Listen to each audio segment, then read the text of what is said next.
is Bryce, and I'm your host for The Inbound Secret, where we're talking with top performers and health experts and sales badasses alike about their strategies to optimize their well-being and performance. Once again, this is The Inbound Secret, and let's get rocking and rolling. This is The Inbound.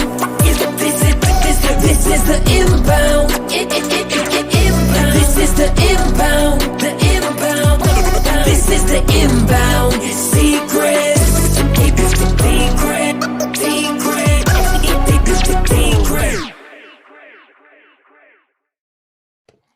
What's going on, everybody, and welcome back to The Inbound Secret. As always, I'm your host, Bryce Vance, and we've got Joe DiRoma today coming in hot. I know you're hustling over there, man, so I appreciate you taking the time to come in.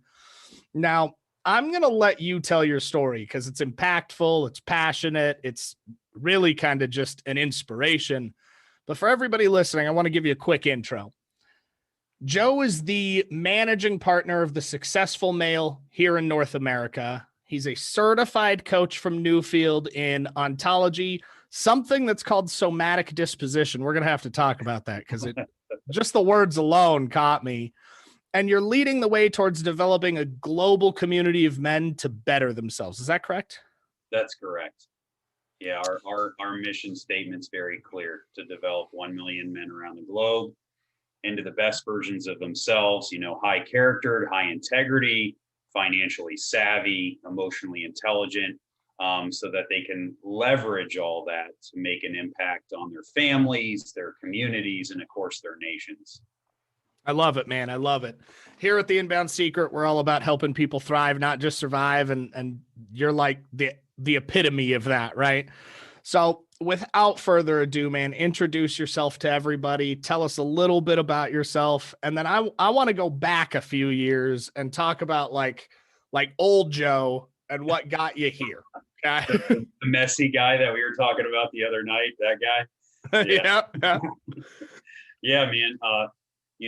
Most recently, like I said, becoming a coach, that was derived out of passion.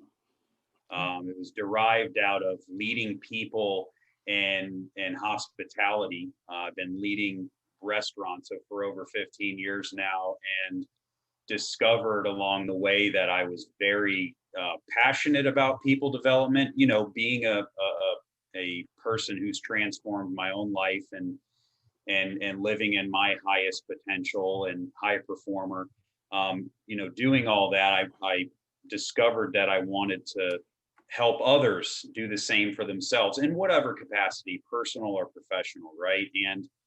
And by doing that and having that concentration and focus on that within my teams, I then realized that I was starting to see a lot of success in business because I was so heavily involved in developing and caring for them. But the other good thing that I always tell people, I was good at it, man.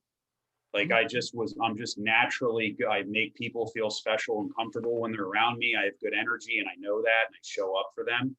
And so it's really about discovering that for yourself, right? So, a little bit about me, my definition of success, which, we have to clearly define for ourselves. That's what we were talking about the other night. Like I drill that on people because that's the very first question we ask people in our e-course, the Success Blueprint. What is your definition of success? Because it's so subjective, not society's version, not your mom and dad's, but what is yours? And then I define that for myself, right? And it's, doing what I want, when I want, with who I want. So best version I've heard, and that's from John Maxwell. But then, I got clear on my purpose, my passions, what my values are, and things really started to come alive for me. And it was more about chasing, being excellent, chasing greatness rather than just settling for average, because I think a lot of people get confused and think that mediocrity is because we have it so good here, so it's like, oh, yeah. I'm good. You know what I mean? Like, oh, I'm good. But so today I'm a loyal son. I show up for both my parents and I'm a good brother and an attentive father. and a loving husband. And I definitely show up for my wife in a way that I've never shown up for women before, and I did a lot of work in that area. So that's kind of where I'm at now. I'm, owning and running restaurants, leading the charge for the successful male, blasting off on the podcast and the magazine, and just developing a lot of men in my client business with that. I love it, man. I love it. One of the everybody that listens to this has heard me say this before. I historically I'm a prolific mistake maker, right? Like and any problem that I could have gotten into, any trouble I could have gotten into, like I've been there, done that. And I'm one of those people that like I learned the lessons the hardest way physically possible, right? It's never like, oh, advice, I'll take that. It's always like advice. I love it. Thank you. Still gonna do the thing, and then I'll come back to that. Yeah, I need the experience. I have to feel it. Yeah. Yeah, and that's led me. You said one thing there that really caught my attention, and that's what we were talking about the other night, right? We were talking about success being really individual, right? Like your definition of success could be very different than mine. It could be very different than Trey's, from Bree's, from Samantha's, from anybody's, right? Yep. And it's important that we talk about that because you transferred very well into the statement of we have it so good here.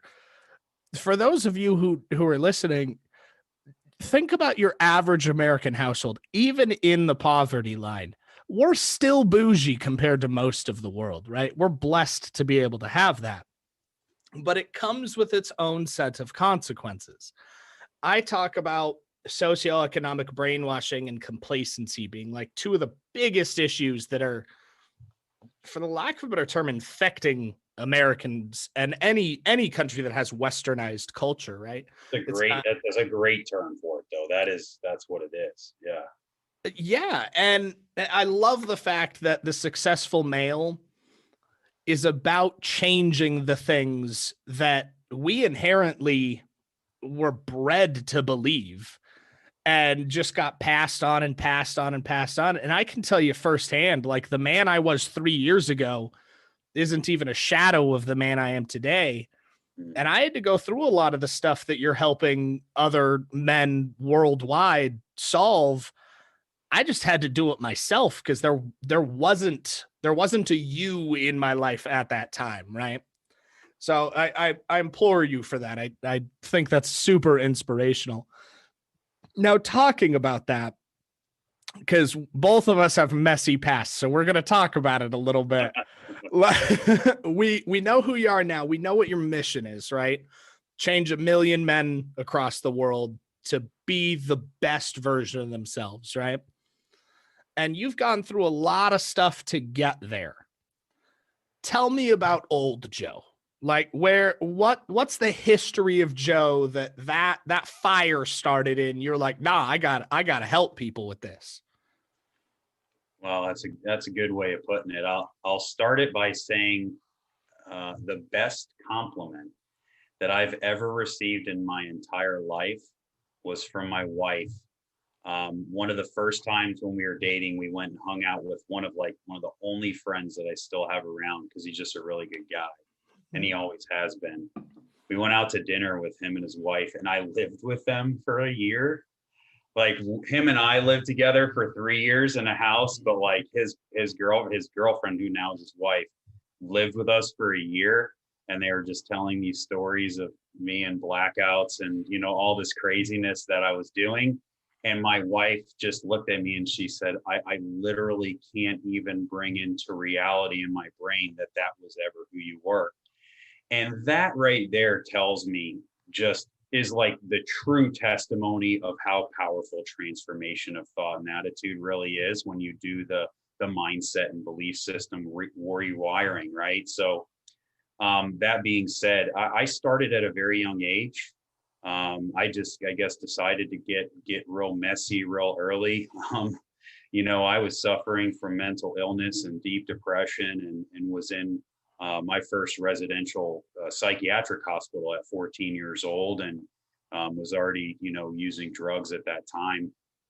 And, and things just progressively got worse from there. And, I was in residential rehabs at 16. I had already gotten a good string of arrests by that time.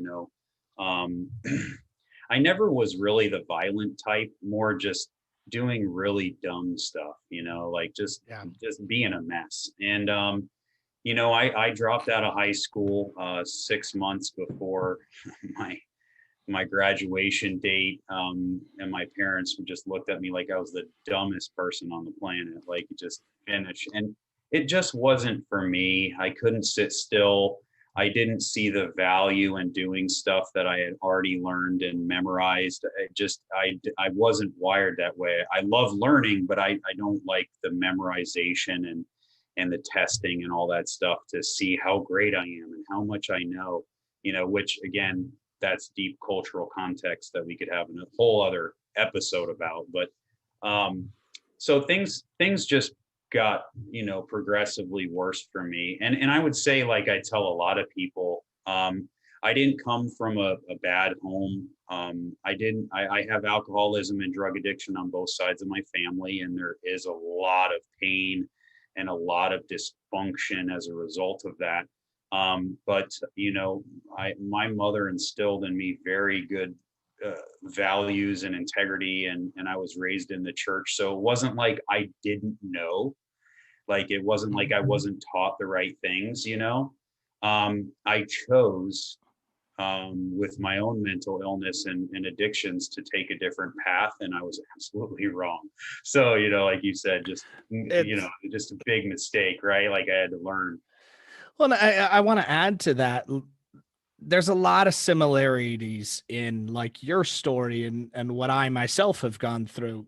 I didn't come from like a bad home. Yeah, my parents got divorced when I was like 8 or 9, but they're both very loving. We spend every Saturday together now. We're very close now. It took years to repair those relationships.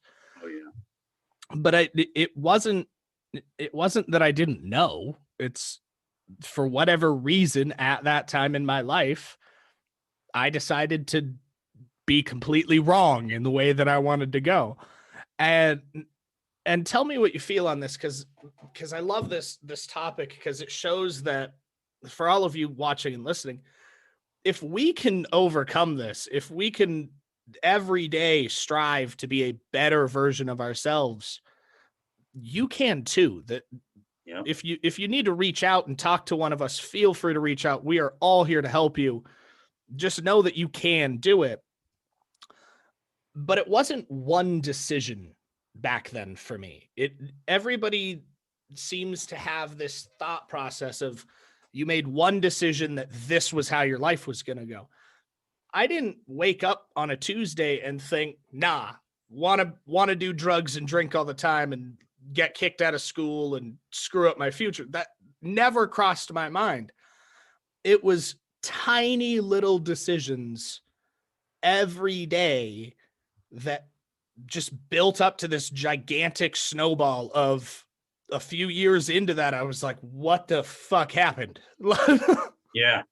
Well, that's the law of compounding development.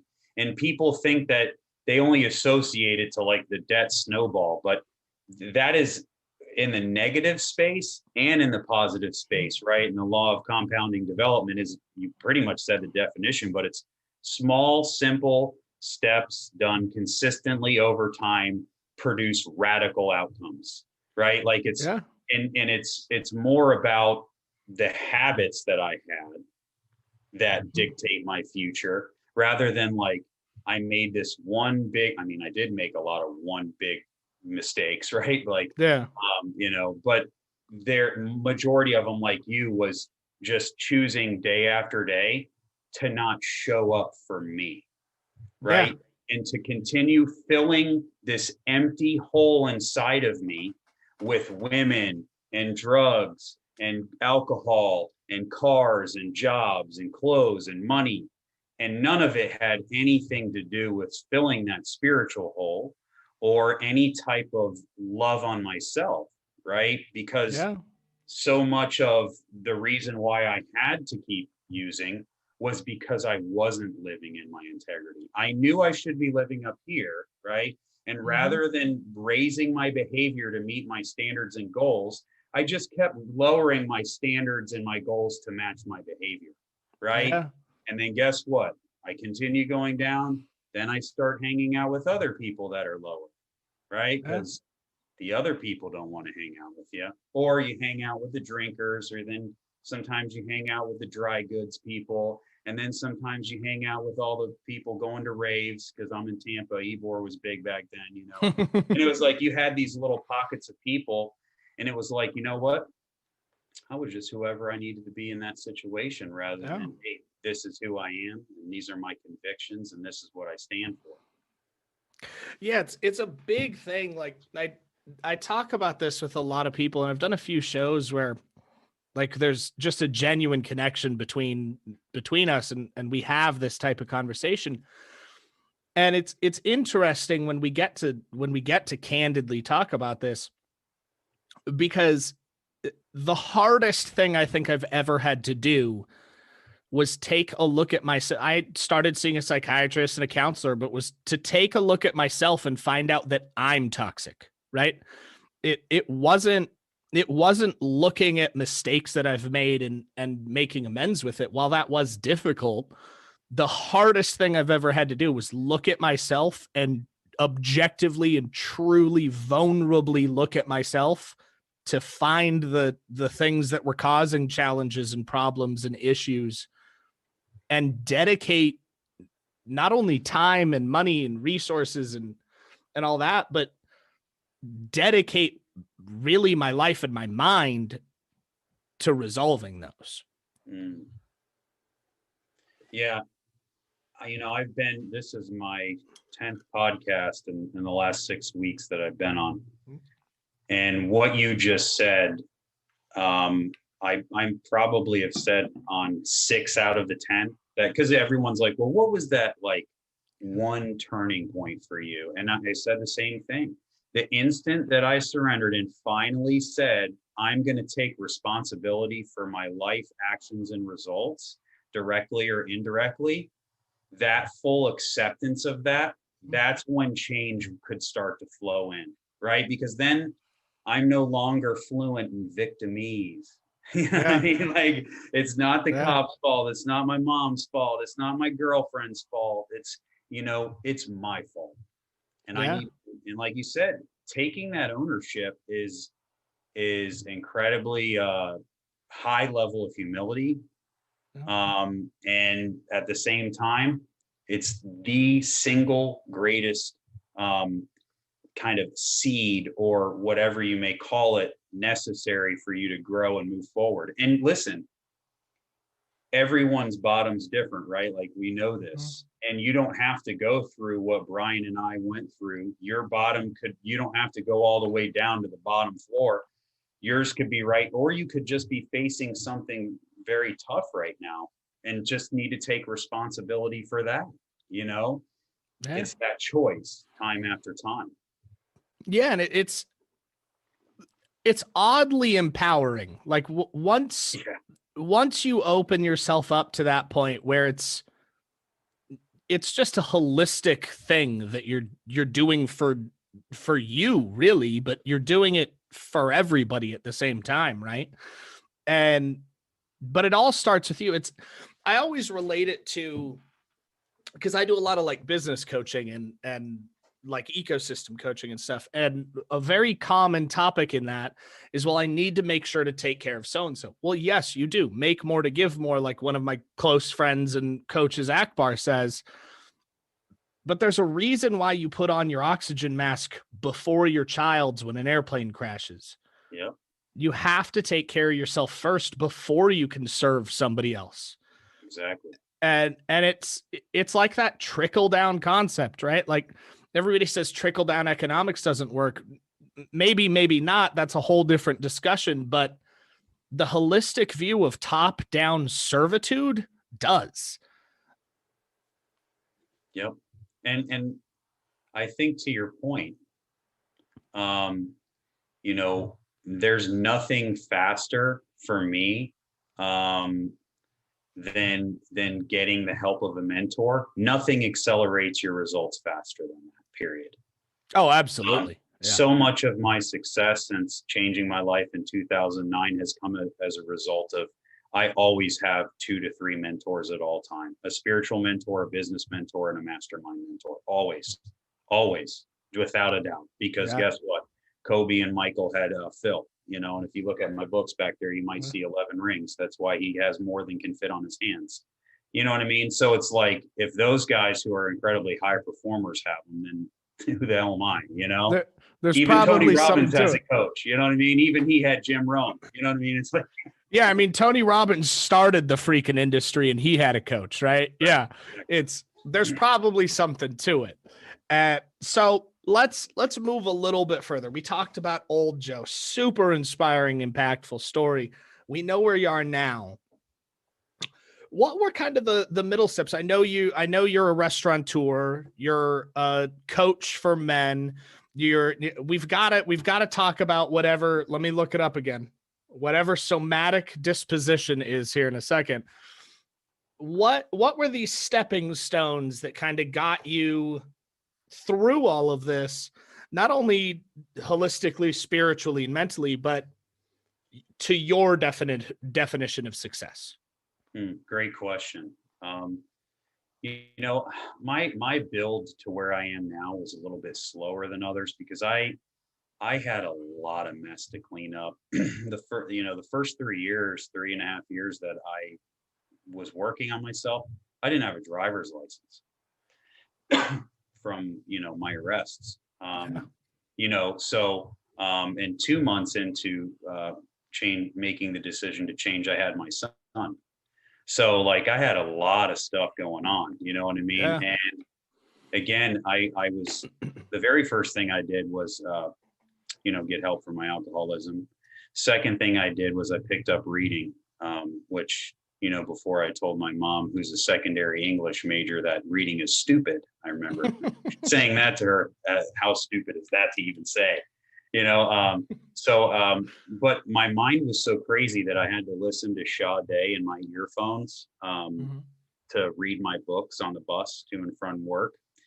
And I worked for a restaurant company for 10 years in that time frame. And I went from riding the bus serving tables to all the way to overseeing productivity for all 189 restaurants, creating change, writing SOPs, traveling the country, teaching managing partners and area directors how to improve profitability for a $600 million organization with the president and vice president. So all within that time frame, there was therapy to learn how to be in a loving, healthy relationship.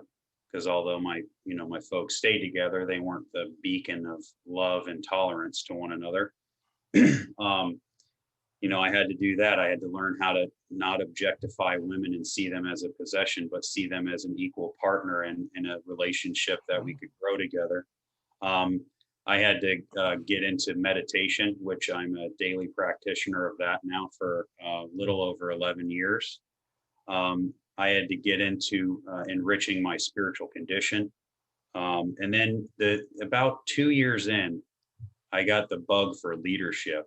I discovered, John Maxwell, Dr. Miles Monroe, of course, Jim Rohn, Tony and Les Brown, all those guys. And so much of, all the things I'd been doing spiritually, with Wayne Dyer and Alan Watts and all these guys, all of those timeless principles translated also into the leadership domain. Plus, at that time, I was leading teams, so it was great for me to practice. But as time went on, my own experience and my ability to show up for people, right, and live high integrity, having these principles, constantly looking at my day every night. I did this thing for 6 months, Benjamin Franklin's 13 Virtues, where you reflect on, one character trait per day and see how you did every night. I did that for 6 months, just by myself. And I wasn't, telling anyone I was doing it, but just, it's these little things that you always know what you're doing. Like the most important person in the world is always watching everything you do. It's you. And as you begin to raise your integrity, self-worth always follows. They're always in perfect harmony. So I started to become confident. And, then I made one of the best decisions I've ever made. And I'm sure you can speak on this as well. You know, that new field certification that I got? Yeah. Well, that is Newfield in Colorado, from one of the founders of coaching as we know it, a guy named Julio Alayo. Incredible man, master coach, and just one of the most inspirational, wise men I've ever met. And that costs $10,000, man. And I'll buy a car, I'll get this, I'll get all this stuff. But then when it comes time to invest in yourself and spend that money on your own development, your mind plays with you. But the moment I made that decision and I paid that money, my life changed forever, because then I told myself, I'm worth this. Okay. Mm-hmm.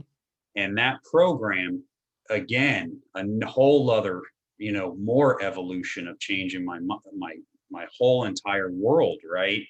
And now I've given myself a whole nother set of tools to be of maximum service within the organization and lead people and, discover what it really means to chase personal and professional mastery, right? And then year after year now, I'm just like, okay, all right, 10 grand, great. Can I do 20? Can I do 25? Right? And I keep pouring all this money back into myself. And right in the instant that I made that decision to spend that money on myself, the next week I was invited to an event to meet the founder of The Successful Male. His name is Ron Holtra. He's from Melbourne, Australia, 20-year wealth advisor and just an incredible human being. And we hit it off, and it's a crazy just movie story. We don't have time, but what I will say is that the universe, there are no coincidences, right? And the fact that a Indian Australian man from Melbourne and an Irish Italian American from Tampa, Florida can meet in Boca Raton, Florida at a 52-person event and then go on to start, building this global movement just shows the power of collective consciousness. And we're changing so many men's lives, and it's so needed because we're not always the first to put up our hands and say we need some help.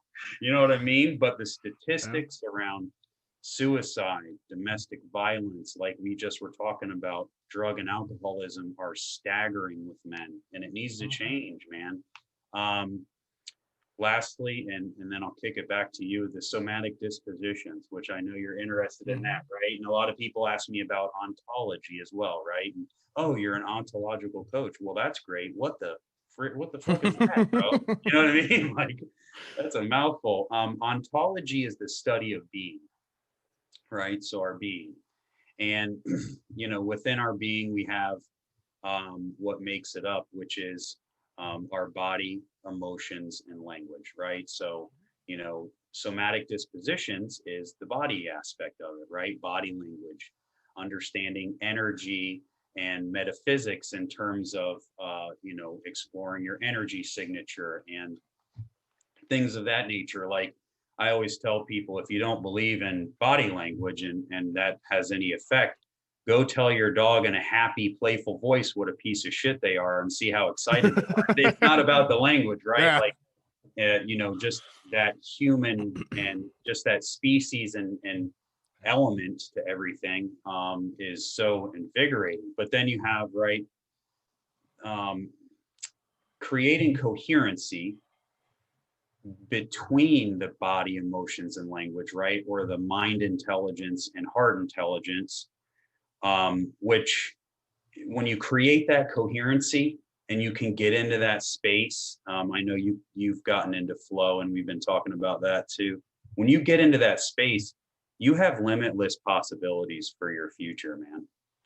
And the more that we can get people into their body and understanding their emotions and being aware what's going on, getting them into their mind to see how they talk to themselves with their language and starting to create, just that clear path for them of where they want to go, they're going to be able to have rapid success and ultimate fulfillment. Oh, absolutely. I mean, one of the truest things I've ever, I mean, there's no better way to say it than say gotten enlightenment on, right? Was words have power. Like, whether it be self-thought, you don't even have to say the thing. Like, words themselves have power. How you talk to yourself has power. I mean, its truest form is you get what you focus on. And it's one of those things that, like, sadly, we're never taught or really encouraged to look into or study or discover. It's, you kind of just stumble across this at some point. And more often than not, especially with what you're doing with the male coaching, like, men are super susceptible to this, right? Because society has kind of created this culture where we don't feel pain. We can't show vulnerability. We have to be this sturdy rock. And all while that's happening, we're tearing the shit out of ourselves inside, and that has an effect. Absolutely. It's what I love, the fact that you said one of the probably best investments was when you hit that button, when you paid that check. Because it's to say, one of the only reasons I'm still alive is because I purchased a coaching program in 2017. It was July 10th at like 3 a.m. 2017. I had a gun in my mouth, drunk, lost everything, lost a company, lost a house, lost the relationship the daughter I was adopting for the relationship, cars, money, everything just gone. And during that, it finally built up to a point where that happened, and universe has a weird way of putting you exactly where you need to be when something needs to happen. And I made a phone call to a woman named Stella, who became my first therapist and counselor that I had met maybe 12 hours before that, maybe. And she gave me her card, and on the back of the card said, call 24 hours a day if you need help. And so I dialed the number. She picked up. We talked for like 3 hours.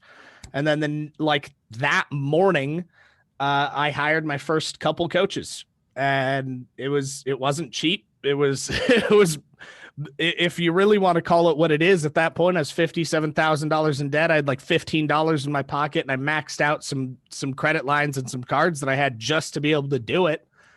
But those together, and this weird universal, like, possibility and probability overlapping onto an opportunity, are why I'm still here, and why I've focused my entire life on my mission, which is to help people thrive, not just survive, and to conquer your complacency with consistency, to the point where I've got those tattooed on me. And in every conversation, every day with everybody, it's, how can I be 1% better than I was yesterday? And how can I help somebody else do the same thing?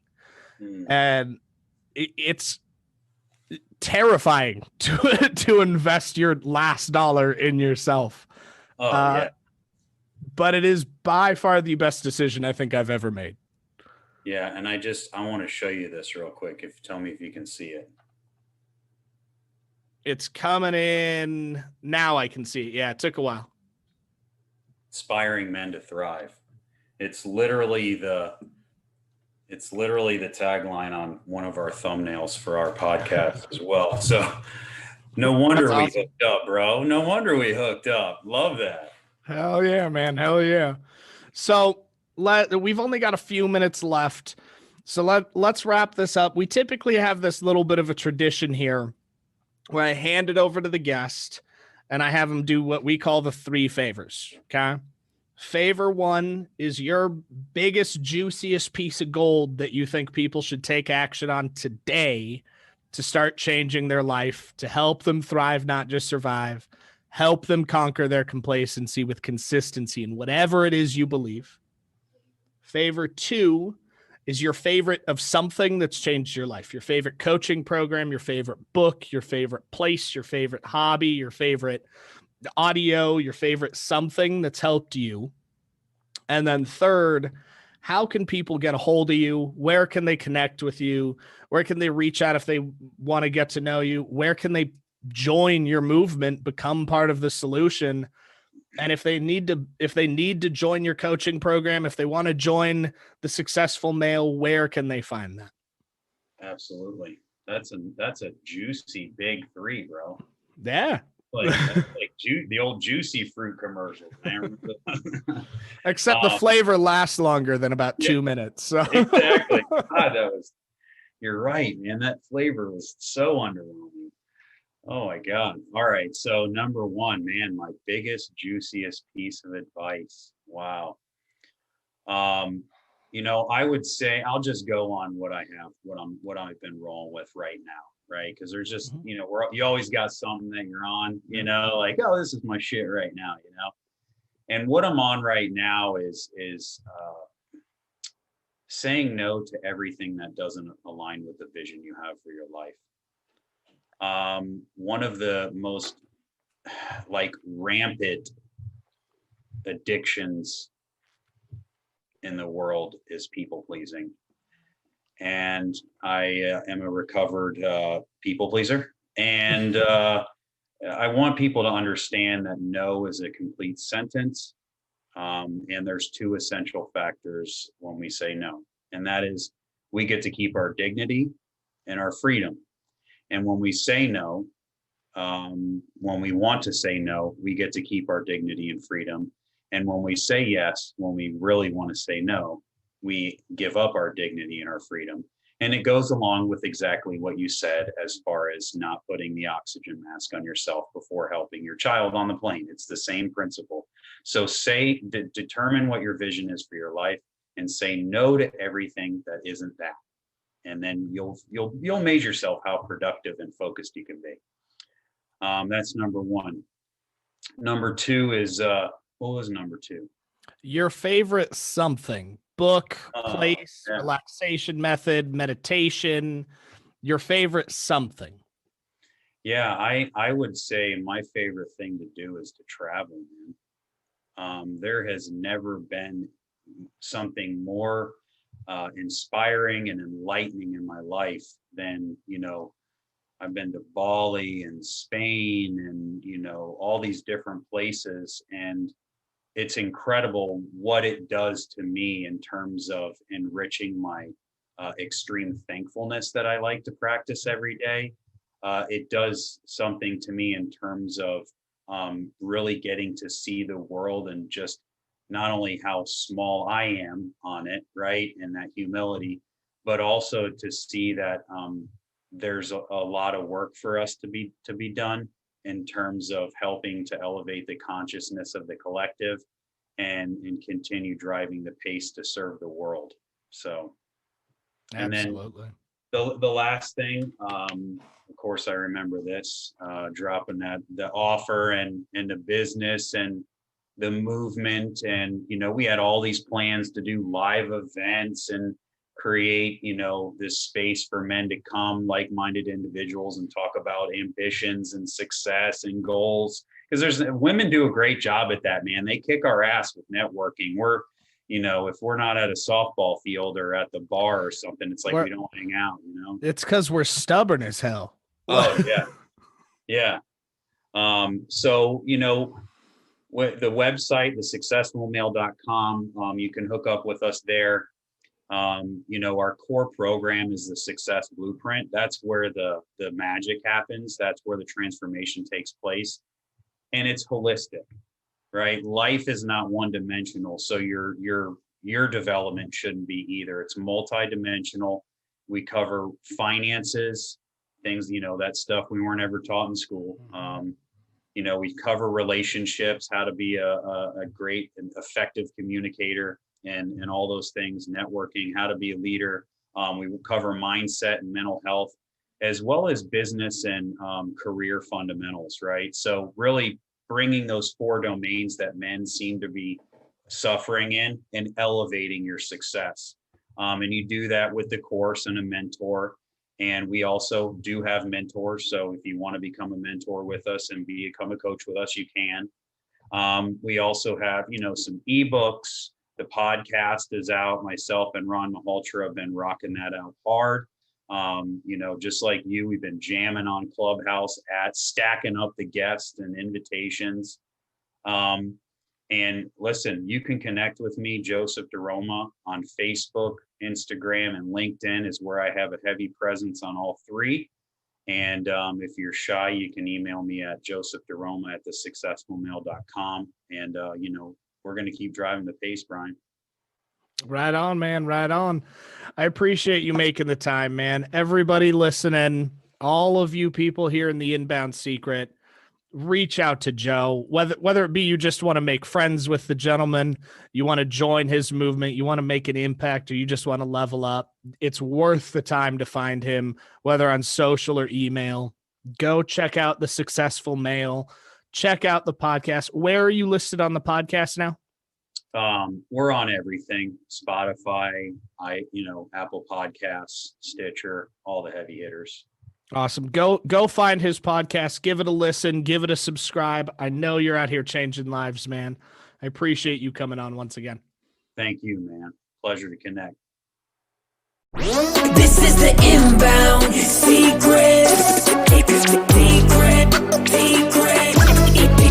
My name is Bryce, and I'm your host for The Inbound Secret, where we're talking with top performers and health experts and sales badasses alike about their strategies to optimize their well-being and performance. Once again, this is The Inbound Secret, and let's get rocking and rolling. This is the Inbound.